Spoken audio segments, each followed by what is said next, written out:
உமது விலை மதிப்பில்லா இரத்தத்தினால் என்னை மீட்டருள்வாய். இயேசுவே உமது விலை மதிப்பில்லா இரத்தத்தினால் என்னை மீட்டருள்வாயே. இயேசுவே உமது விலை மதிப்பில்லா இரத்தத்தினால் என்னை மீட்டருள்வாய். இயேசுவின் திருவுடல் திருரத்த வணக்க மாதம் 5ஆம் நாள். பிற நற்கருணை புதுமைகள். நற்கருணையில் எண்ணற்ற புதுமைகள் கூறப்படுகின்றன. அவற்றுள் சில இங்கே குறிப்பிடப்படுகின்றது. ஆம்ஸ்டர்டாமிலிருந்து வரும் கூட்டானது 1345ஆம் ஆண்டு ஒரு குருவானவர் ஒரு இறக்கும் தருவாயில் இருக்கும் மனிதருக்கு நோயில் பூசுதல் திருவருட்சாதனம் வழங்கினார். அவர் அக்குடும்பத்தினரிடம் அம்மனிதர் அதை எரிந்துவிட்டால் அவர்களும் அதை எடுத்து நெருப்பில் எரிந்துவிட வேண்டும் என்று கூறினார். அம்மனிதன் அதை எரிந்துவிட்டான். குருவின் வேண்டுகோள் படியே அவர்களும் அதை நெருப்பில் எரிந்து விட்டார்கள். மறுநாள் காலை ஒரு பெண்மணி தீயை குறைக்க வந்தாள். அவள் அப்பமானது விளிம்பில் ஒளியுடன் சூழப்பட்டு இருப்பதை கண்டாள். இது ஒருவாறு மனித செரிமான பகுதியையும் தீயையும் கடந்து விட்டதாகவே தோன்றினாலும் பாதிப்பேதும் அடையவில்லை. மற்றொரு கூற்றின்படி பவேரியாவில் உள்ள ஒரு விவசாயி எழுந்தேற்றம் செய்யப்பட்ட அப்பத்தை திருப்பலியிலிருந்து வீட்டிற்கு அது தனது குடும்பத்திற்கு நல்ல நேரத்தை கொண்டு வரும் என்ற நம்பிக்கையில் கொண்டு வந்தான். இருந்தாலும் அவன் தான் செய்வது மாபெரும் தவறு என்ற உணர்வினால் மனம் நொந்து பாவ மன்னிப்பு பெறுவதற்காக கோவிலுக்கு செல்ல திரும்பினான். அங்கனம் அவன் திரும்பியதும் அந்த அப்பமானது கையிலிருந்து பறந்து சென்று தரையில் இறங்கியது. அவன் அதை தேடினான். ஆனால் அவனால் பார்க்க முடியவில்லை. அவன் திரும்பி சென்று உடன் பல கிராமவாசிகளுடனும் குருவுடனும் வந்தான். அவர்கள் அது சற்று தொலைவில் இருப்பதை கண்டார்கள். அவர்களோ அதை எடுக்க குனிந்தனர். அதுவோ மீண்டும் பறந்து சென்று மிதந்த வண்ணம் தரையில் அமர்ந்து மறைந்தது. இந்நிகழ்வு ஆயருக்கு அறிவிக்கப்பட்டு அவரும் அவ்விடம் வந்து அதை எடுக்க முயல அது மீண்டும் பறந்து சற்று அதிக நேரம் தொங்கி கீழே விழுந்து மறைந்தது. Planet, France, 1331.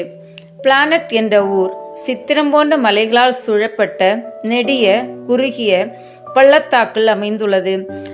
அமைவிடத்தால் அது முக்கியத்துவமற்று இருந்த போதிலும் கடவுளால் அனுகூலம் செய்யப்பட்டது. அவர்தான் அதை நற்கருணை புதுமையால் மேன்மைப்படுத்தியவர். அந்த நிகழ்வின் கண்கூடான சான்று இன்றும் அது நிகழ்ந்த தேவாலயத்தில் பேணப்படுகிறது. அந்நாட்களில் நற்கருணை பெறுவதற்காக பீடக்கிராகதியில் ஒருவர் பக்கம் மற்றொருவராக முழந்தாளில் நிற்பார்.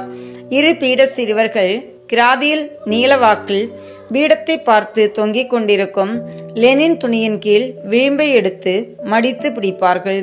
நற்கருணை பெற்றுக்கொள்வோர் துணியின் அடியில் கை வைத்திருப்பார்கள். இதனால் நற்கருணை துகள்கள் தவறி விடும்போது நேரடியாக குருவானவரால் நாவில் வழங்கப்படும், தரையில் விழாது.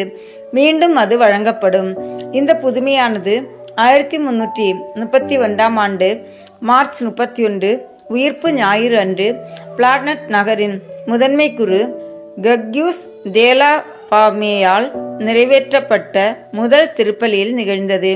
புனித விழா நிகழ்வு என்பதால் பீட சிறுவர்களுடன் அதே பங்கை சேர்ந்த தாமஸ் கெய்லட் மற்றும் கையட் பெசன் என்னும் இருவர் உதவி கொண்டிருந்தனர். திருவிருந்தின் போது திருவிருந்தினர் அனைவரும் பீட கிராதிக்கு சென்று அந்த துணியின் அடிப்பகுதியில் கையினை வைத்து குருவிற்காக எதிர்பார்த்து இருந்தனர். இறுதியில் நற்கருணையை பெறுபவர்களில் ஒருவராக ஜாக்யூட்டோ என்னும் விதவை இருந்தாள். குருவானவர் அவளது நாவில் நற்கருணை வைத்து திரும்பி பீடத்தை நோக்கி நடக்க ஆரம்பித்தார். திருப்பலியில் பங்கு கொண்டோர் பலரும் அவர்களுடன் கெய்லட் மற்றும் பெசனும் அவளது வாயிலிருந்து நற்கருணை கீழே விழுந்ததை பார்த்தனர். கெய்லட் பீடத்துக்கு சென்று இவ்வெதிர்பாரா நிகழ்வை குருவிடம் தெரிவித்தார். அவர் கிராதியை நெருங்கி வந்து மிகச் சரியாக அப்பத்தின் அளவிலே இருந்த இரத்தப் புள்ளியை அந்த துணியில் பார்த்தார். அதுவோ இரத்தத்தில் முழுதும் கரைந்து விட்டது போல் தோன்றியது. திருப்பலி முடிந்தபின் குருவானவர் அந்த துணியை எடுத்து குனிந்து ஒரு பாத்திரத்தில் உள்ள சுத்தமான நீரில் அந்த இரத்த புள்ளி இருந்த துணிப்பகுதியை வைத்தார். அவர் அந்த புள்ளியை பலமுறை விரலால் சுரண்டிய பின் அது குறைவதற்கு பதிலாக பெரிதாவதை கண்டார். அவர் அந்த துணியை எடுக்கும்போது அந்த நீர் இரத்தமயமாய் ஆகியிருப்பதை கண்டார். குருவானவரும் அவரது உதவியாளர்களும் ஆச்சரியமும் அத்துடன் பயமும் கொண்டு இது நமது ஆண்டவர் இயேசு கிறிஸ்துவின் விலை மிகுந்த இரத்தம் என்று வியந்தனர். குருவானவர் கழுவிய பின் கத்தி எடுத்து அப்பத்தினால் ஏற்பட்ட இரத்த பகுதியை துணியிலிருந்து வெட்டி எடுத்தார். அந்த சதுர வடிவ துணியானது சங்கைக்குரிய விதமாக பீடப்பேழையில் பொருத்தப்பட்டது. இந்த புதுமையானது விசாரணை செய்யப்பட்டு பின் பாப்பானவர் 22ஆம் அருள் சின்னப்பரால் உறுதி செய்யப்பட்டது. பல வருடங்களுக்கு பின் அந்த துணியானது சிறப்பான கதிர் பாத்திரத்தில் வைக்கப்பட்டது. அதில்தான் அது இன்று வரை இருக்கிறது.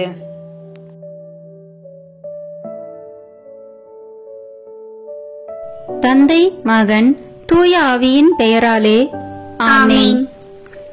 நம்பிக்கை அறிக்கை. விண்ணகத்தையும் மண்ணகத்தையும் படைத்த எல்லாம் வல்ல தந்தையாகிய கடவுளை நம்புகின்றேன். அவருடைய ஒரே மகனாகிய நம் ஆண்டவர் இயேசு கிறிஸ்துவை நம்புகின்றேன்.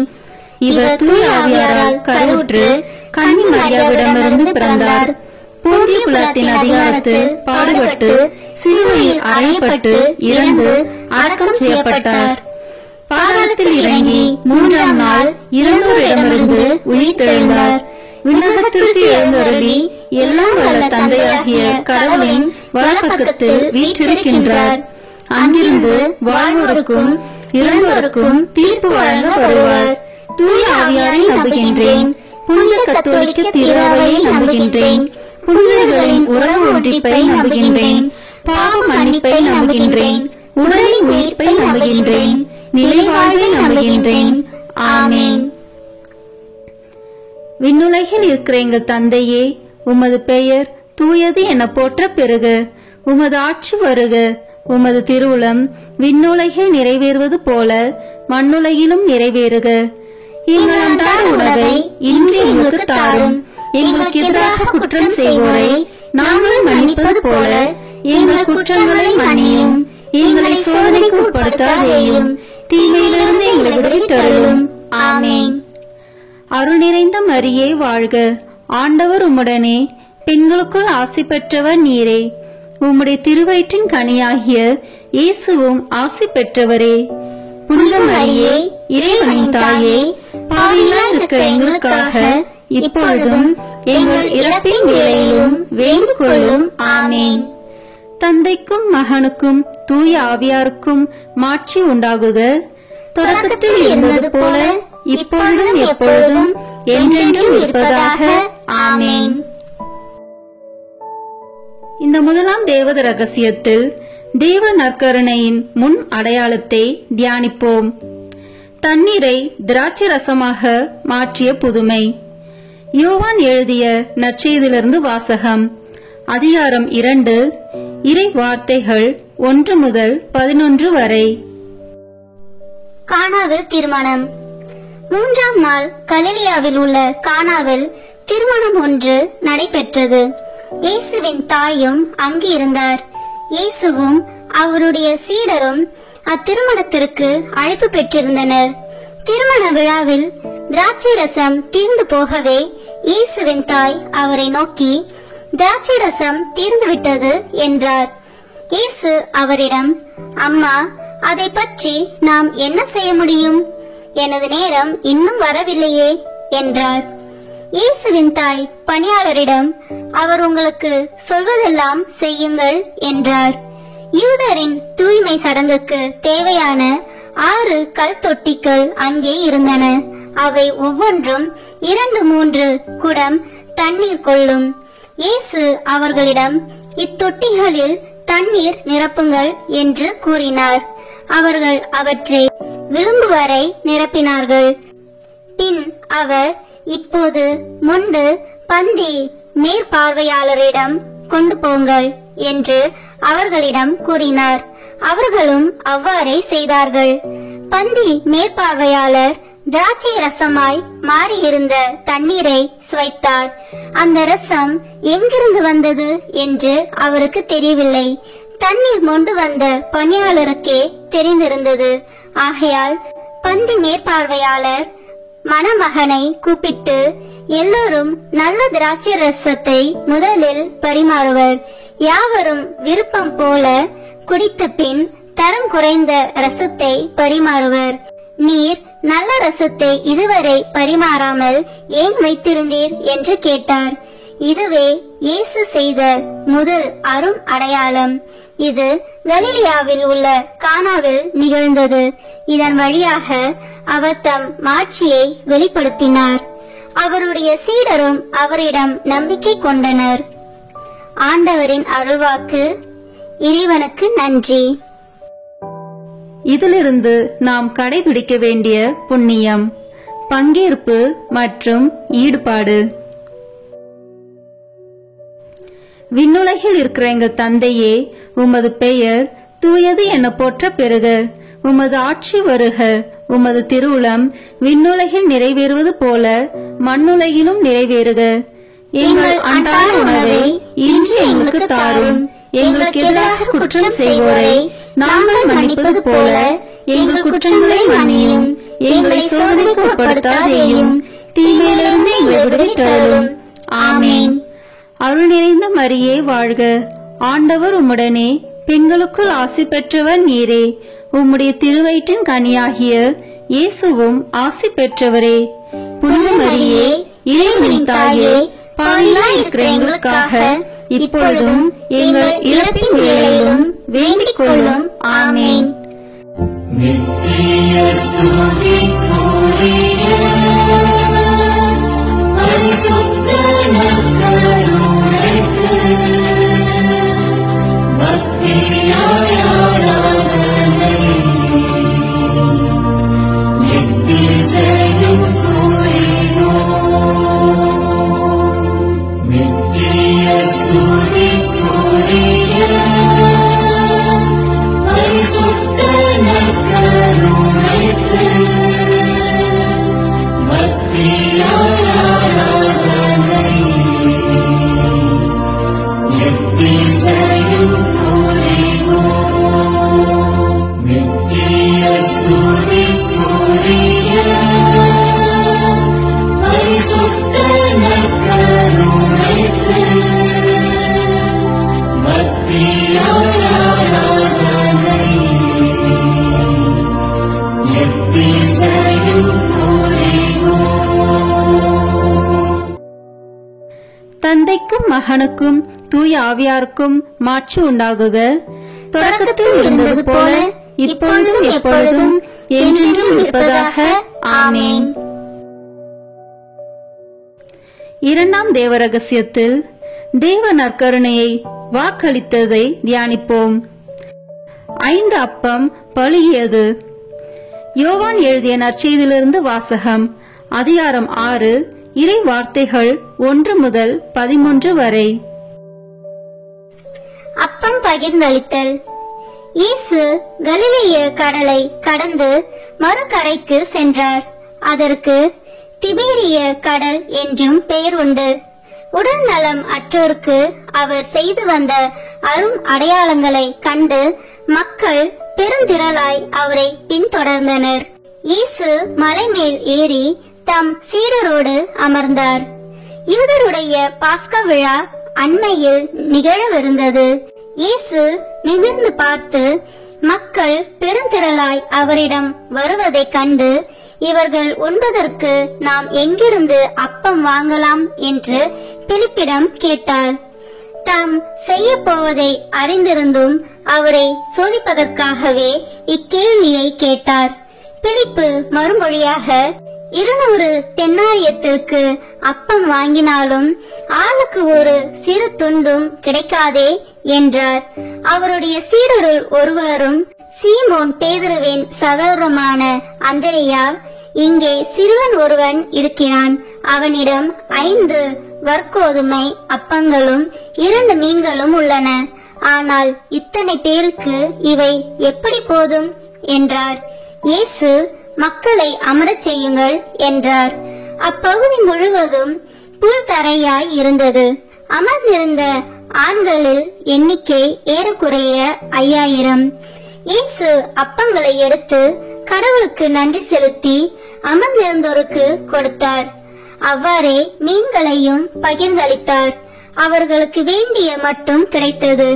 அவர்கள் வயிறார உண்டபின் ஒன்றும் வீணாகாதபடி எஞ்சிய துண்டுகளை சேர்த்து வையுங்கள் என்று தம் சீடரிடம் கூறினார்.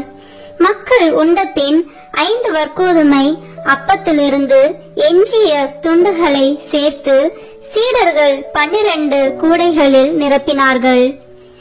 ஆண்டவரின் அருள்வாக்கு. இறைவனுக்கு நன்றி. இதிலிருந்து நாம் கடைபிடிக்க வேண்டிய புண்ணியம் பகிர்வு. விண்ணுலகில் இருக்கிற எங்கள் தந்தையே, உமது பெயர் தூயது என போற்ற பெறுக. உமது ஆட்சி வருக. உமது திருவுளம் விண்ணுலகில் நிறைவேறுவது போல மண்ணுலகிலும் நிறைவேறுக.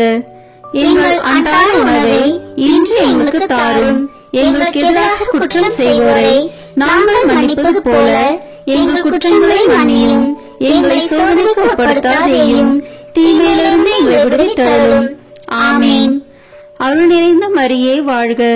ஆண்டவர் உம்முடனே, பெண்களுக்குள் ஆசி பெற்றவர் நீரே. உம்முடைய திருவயிற்றின் கனியாகிய இயேசுவும் ஆசி பெற்றவரே. புனித மரியே, இறைவனின் தாயே, பாவிகளாய் இருக்கிற எங்களுக்காக இப்பொழுதும் எங்கள் இறப்பின் வேளையிலும் வேண்டிக் கொள்ளும். ஆமேன். நித்திய ஸ்துதிக்குரிய பரிசுத்த நற்கருணைக்கு பக்தியாய் ஆராதனை எத்திசையும் புரிவோம். நித்திய ஸ்துதிக்குரிய பரிசுத்த நற்கருணைக்கு பக்தியாய் ஆராதனை எத்திசையும் புரிவோம். நித்திய ஸ்துதிக்குரிய பரிசுத்த நற்கருணைக்கு பக்தியாய் ஆராதனை எத்திசையும் புரிவோம். தந்தைக்கும் மகனுக்கும் தூய ஆவியாருக்கும் மாட்சி உண்டாகுக. தொடக்கத்தில் இருந்தது போல இப்பொழுதும் எப்பொழுதும் என்றென்றும் இருப்பதாக. ஆமேன். இந்த 3ஆம் தேவ ரகசியத்தில் தேவ நற்கருணையை நிறுவியதை தியானிப்போம். கடைசி ராவுணவு. மார்க்கு நற்செய்தியிலிருந்து வாசகம்.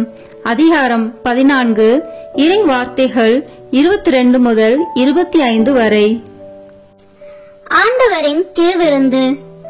அவர்கள் உண்டு கொண்டிருந்த பொழுது அவர் அப்பத்தை எடுத்து கடவுளை போற்றி அதை பிட்டு அவர்களுக்கு கொடுத்து, இதை பெற்றுக்கொள்ளுங்கள், இது எனது உடல் என்றார்.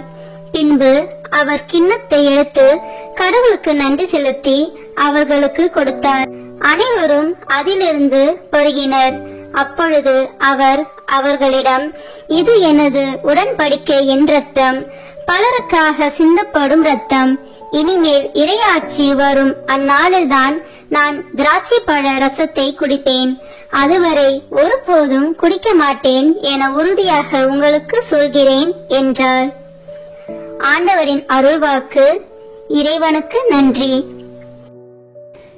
இந்த வாசகத்திலிருந்து நாம் கடைபிடிக்க வேண்டிய புண்ணியம் சுய தியாகம். விண்ணுலகில் இருக்கிற எங்கள் தந்தையே, உமது பெயர் தூயது என போற்ற பெறுக. உமது ஆட்சி வருக. உமது திருவுளம் விண்ணுலகில் நிறைவேறுவது போல மண்ணுலகிலும் நிறைவேறுக. எங்கள் அன்றாட உணவை இன்று எங்களுக்கு தாரும். எங்களுக்கு எதிராக குற்றம் செய்வோரை நாங்கள் மன்னிப்பது போல எங்கள் குற்றங்களை மன்னியும். எங்களை சோதனைக்கு உட்படுத்தாதேயும், தீமையிலிருந்து எங்களை விடுவித்தருளும். ஆமென். அருள் நிறைந்த மரியே வாழ்க, ஆண்டவர் உம்முடனே, பெண்களுக்குள் ஆசி பெற்றவர் நீரே. உம்முடைய திருவயிற்றின் கனியாகிய இயேசுவும் ஆசி பெற்றவரே. புனித மரியே, இறைவனின் தாயே, பாவிகளாய் இருக்கிற எங்களுக்காக இப்பொழுதும் எங்கள் இறப்பின் வேளையிலும் வேண்டிக் கொள்ளும். ஆமென். நித்திய ஸ்துதிக்குரிய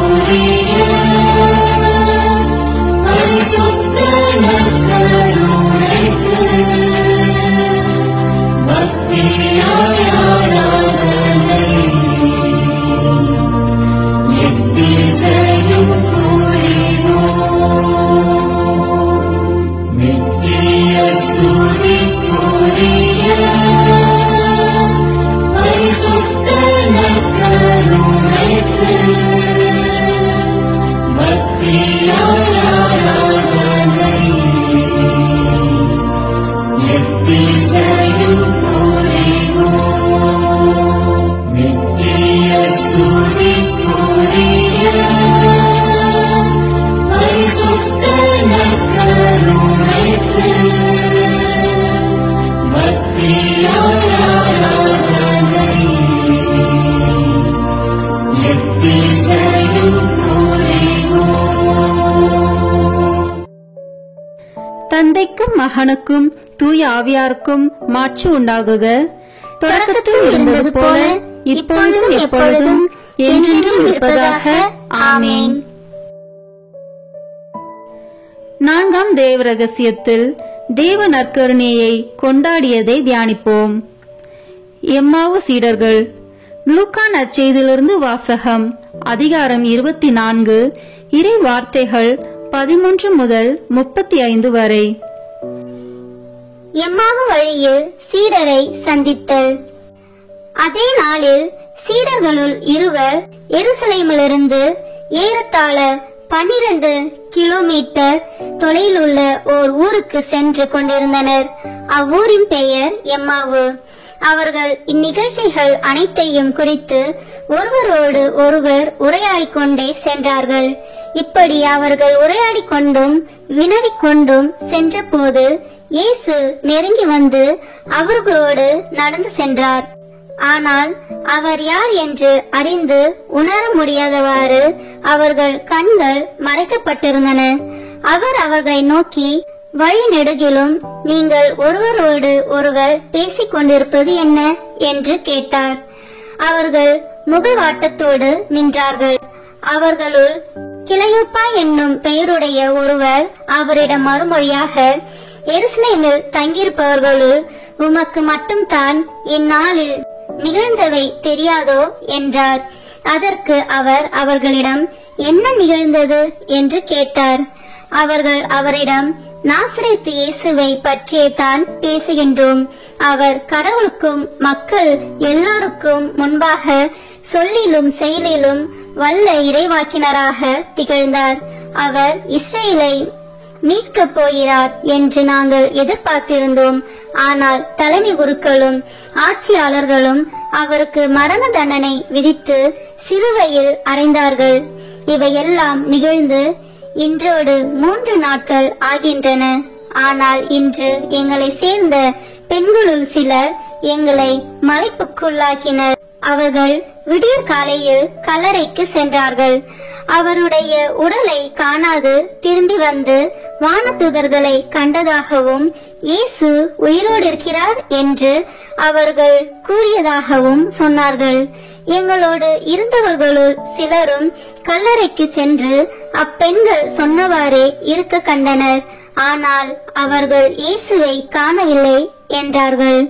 இயேசு அவர்களை நோக்கி, அறிவிலிகளே, இறைவாக்கினர் உரைத்த எல்லாவற்றையும் நம்ப இயலாத மந்த உள்ளத்தினரே, மெசியா நாம் மாட்சி அடைவதற்கு முன் இத்துன்பங்களை பட வேண்டும் அல்லவா என்றார். மேலும் மோசே முதல் இறைவாக்கினர் வரை அனைவரின் நூல்களிலும் தம்மை குறித்து எழுதப்பட்ட யாவற்றையும் அவர் அவர்களுக்கு விளக்கினார். அவர்கள் தாங்கள் போக வேண்டிய ஊரை நெருங்கி வந்தார்கள். அவரோ அதற்கு அப்பால் போகிறவர் போல காட்டிக்கொண்டார். அவர்கள் அவரிடம், எங்களோடு தங்கும், ஏனெனில் மாலை நேரம் ஆயிற்று, பொழுதும் போயிற்று என்று கூறி கட்டாயப்படுத்தி அவரை இணங்க வைத்தார்கள். அவர் அங்கு தங்குமாறு அவர்களோடு சென்றார். அவர்களோடு அவர் பந்தியில் அமர்ந்திருந்த போது அப்பத்தை எடுத்து கடவுளை போற்றி பிட்டு அவர்களுக்கு கொடுத்தார். அப்போது அவர்கள் கண்கள் திறந்தன. அவர்களும் அவரை அடையாளம் கண்டு கொண்டார்கள். உடனே அவர் அவர்களிடமிருந்து மறைந்து போனார். அப்போது அவர்கள் ஒருவரை ஒருவர் நோக்கி, வழியிலே அவர் நம்மோடு பேசி மறைநூலை விளக்கும் போது நம் உள்ளம் பற்றி எரியவில்லையா என்று பேசிக் கொண்டார்கள். அந்நேரமே அவர்கள் புறப்பட்டு எருசலேமுக்கு திரும்பி போனார்கள். அங்கே 11 அவர்களோடு இருந்தவர்களுள் குழுமி இருக்க கண்டார்கள். அங்கிருந்தவர்கள், ஆண்டவர் உண்மையாகவே உயிருடன் எழுப்பப்பட்டார், அவர் சீமோனுக்கு தோற்றம் அளித்துள்ளார் என்று சொன்னார்கள். அவர்கள் வழியில் நிகழ்ந்தவற்றையும் அவர் அப்பத்தை பிட்டு கொடுக்கும்போது அவரை கண்ணுணர்ந்து கொண்டதையும் அங்கிருந்தவர்களுக்கு எடுத்துரைத்தார்கள். ஆண்டவரின் அருள்வாக்கு. இறைவனுக்கு நன்றி. இந்த வாசகத்திலிருந்து நாம் கடைபிடிக்க வேண்டிய புண்ணியம் தோழமை. விண்ணுலகில் இருக்கிற எங்கள் தந்தையே, உமது பெயர் தூயது என போற்ற பெறுக. உமது ஆட்சி வருக. உமது திருவுளம் விண்ணுலகில் நிறைவேறுவது போல மண்ணுலகிலும் நிறைவேறுக. எங்கள் அன்றாட உணவை இன்று எங்களுக்கு தாரும். எங்களுக்கு எதிராக குற்றம் செய்வோரை நாங்கள் மன்னிப்பது போல எங்கள் குற்றங்களை மன்னியும். எங்களை சோதனைக்கு உட்படுத்தாதேயும், தீமையிலிருந்து எங்களை விடுவித்தருளும். ஆமேன். அருள் நிறைந்த மரியே வாழ்க. ஆண்டவர் உம்முடனே, பெண்களுக்குள் ஆசி பெற்றவர் நீரே. உம்முடைய திருவயிற்றின் கனியாகிய இயேசுவும் ஆசி பெற்றவரே. புனித மரியே, இறைவனின் தாயே, பாவிகளாய் இருக்கிற எங்களுக்காக இப்பொழுதும் எங்கள் இறப்பின் வேளையிலும் வேண்டிக் கொள்ளும். ஆமேன். நித்திய ஸ்துதிக்குரிய பரிசுத்த நற்கருணைக்கு பக்தியாய் ஆராதனை எத்திசையும் புரிவோம். நித்திய ஸ்துதிக்குரிய பரிசுத்த நற்கருணைக்கு பக்தியாய் ஆராதனை எத்திசையும் புரிவோம். நித்திய ஸ்துதிக்குரிய பரிசுத்த நற்கருணைக்கு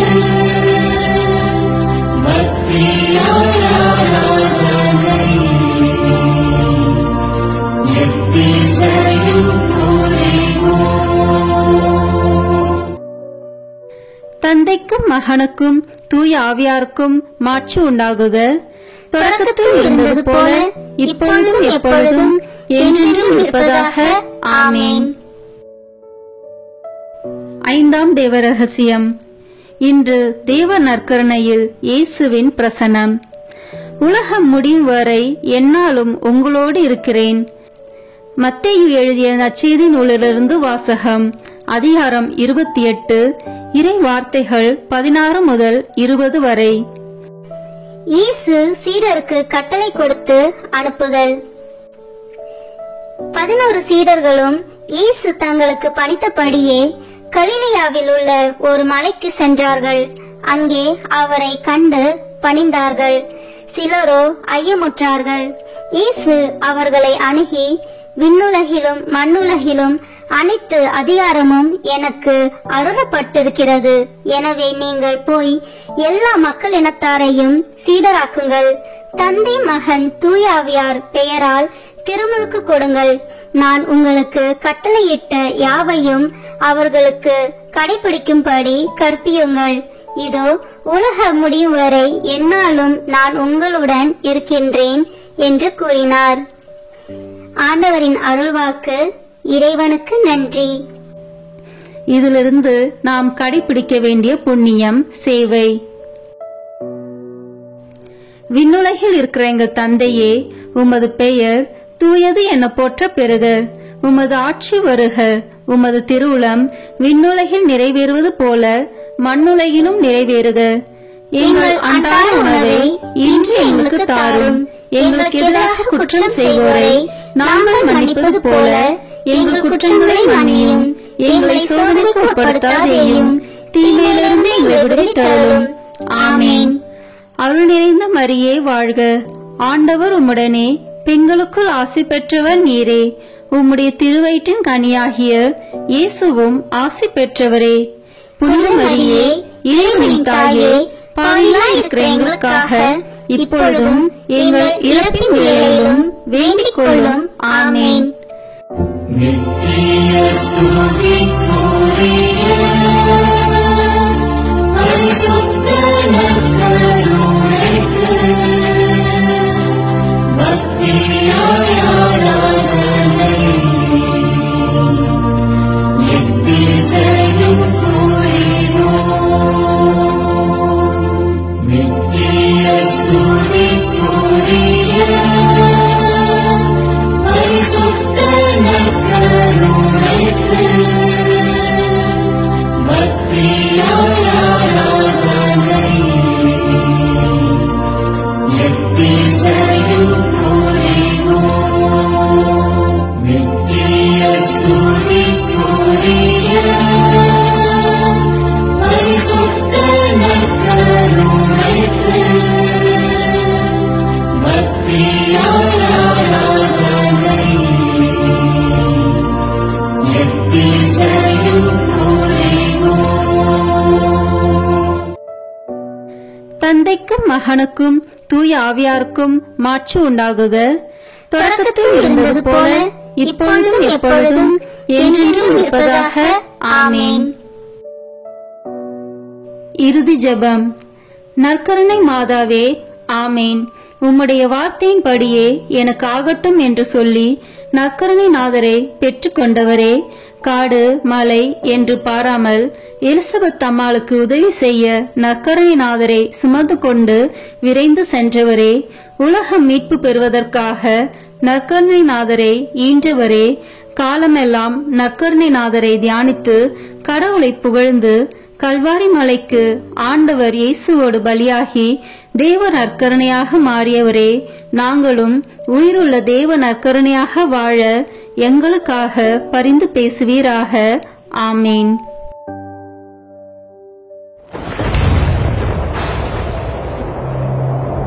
கல்வாரி மலையில்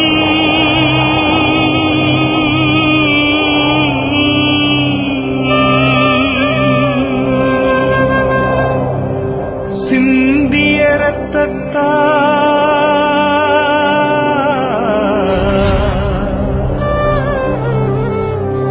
என்னை கழுவும் இயேசுவே.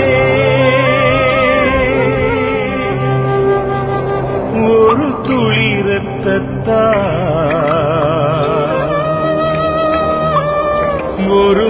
இரத்தத்தால் என்னை கழுவும் இயேசுவே.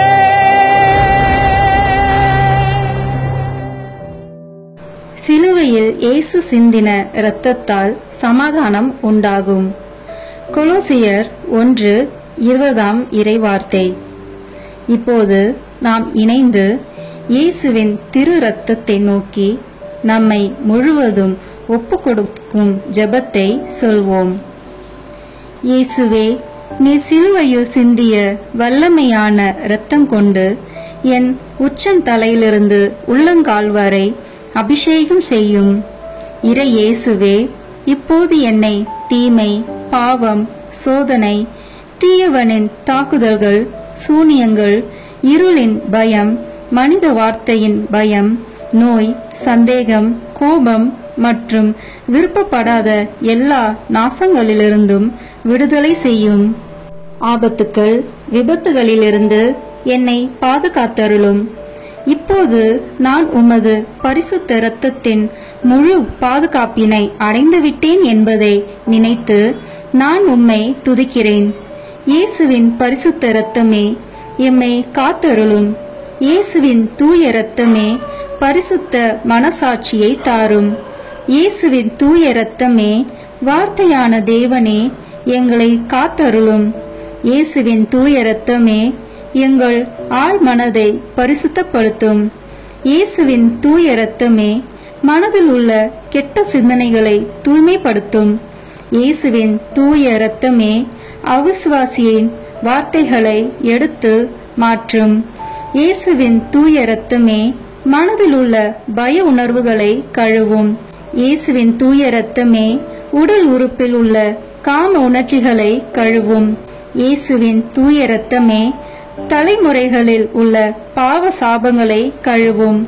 இயேசுவின் தூய இரத்தமே குற்ற உணர்வுகளை கழுவி மாற்றும்.